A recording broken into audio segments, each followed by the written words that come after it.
Welcome to Lead in 5, where we want to provide leadership principles in 5 minutes to help you lead a healthy life and ministry. My name is Dave Futke, and I am joined by Nathan Branam, a former youth pastor of 16 years. He went on to serve in executive leadership positions in one of the largest churches in America. He also was on staff with me and us here at Lead 222 before going on and starting In8 Solutions. So welcome, my friend. So glad you're here today. Thanks, Dave. I am super pumped to be able to be here and to be able to pour into leaders that are pouring into the next generation. It's awesome. Well, our title today is Your Health Dictates Your Impact. And I love that title. And Nate, with what you're doing too right now, you're helping leaders in this. And so first question, one of the things that is central to your leadership coaching framework these days is holistic health, which I love. So why is it so important for leaders and specifically here for youth workers to understand that?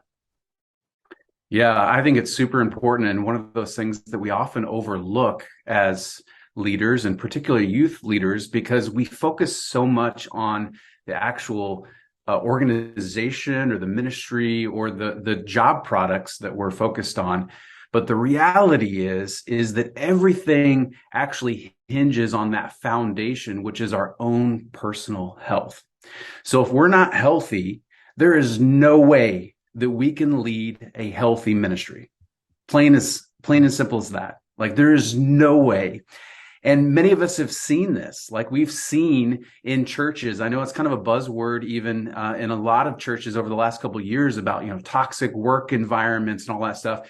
And we tend to attribute that toxic environment or toxic situation to like evil leaders or leaders that have like some like really poor character. But the reality is almost every time it's not that, it's that leader is not healthy.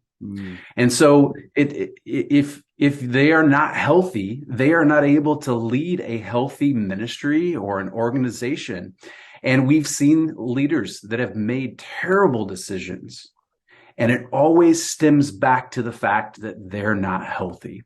And so as a youth leader, if you want to make the biggest impact in the next generation, or you want to make the biggest impact for the kingdom of God, it has to start with your health because your health will dictate your impact. Yeah, no, that's so good. You're right on. So what areas of health should leaders pay attention to?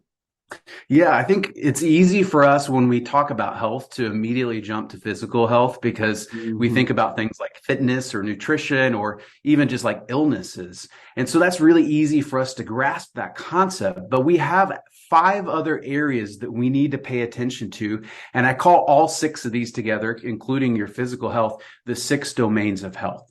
And so just real quickly running down the list of all of them, you've got your physical health. You have your emotional health, which is all about feeling all the feelings you feel and being able to regulate them in a really positive, healthy way. You've got your mental health, which is great. Today, we're talking a lot more about our mental health, but it's all about, having mental clarity, having a great positive mindset, and all of those types of things.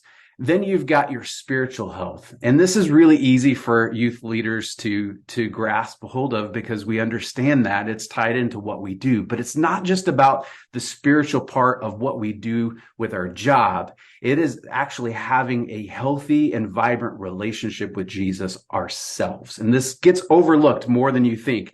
And I even fell into that trap many times over my 16 years as a youth pastor of overlooking that because I was just worried about, the spiritual part of my job.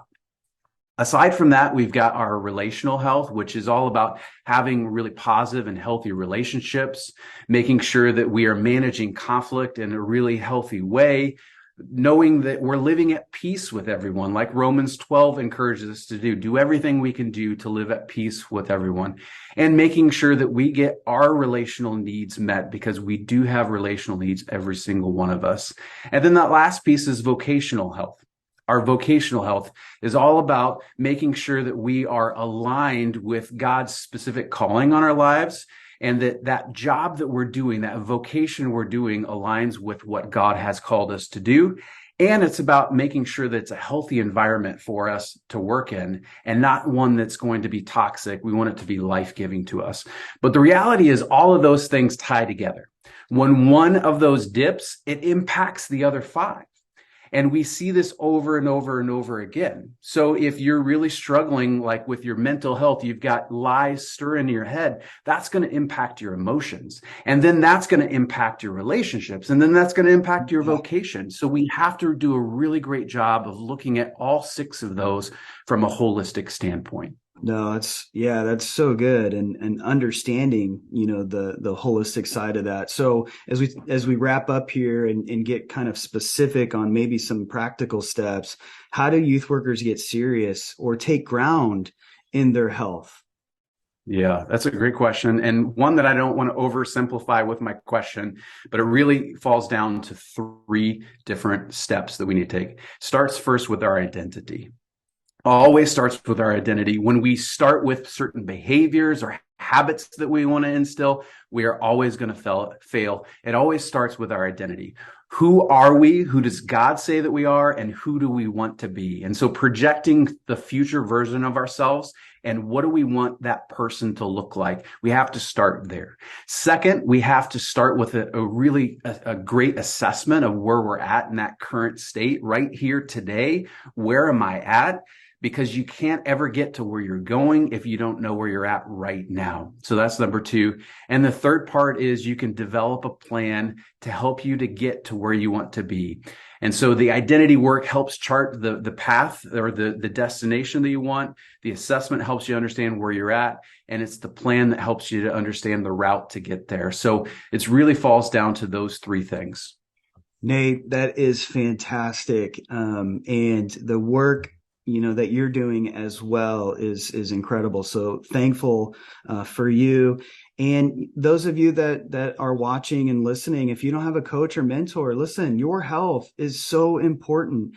And, one area of your health impacts all of this as well. And so if you don't have a coach or mentor, go to lead222.com, sign up, get a coach mentor. We'd love to come alongside you because we're all about helping you lead a healthy life, family, and ministry. Thanks for joining us, Nate. You're amazing. Thank you, my friend.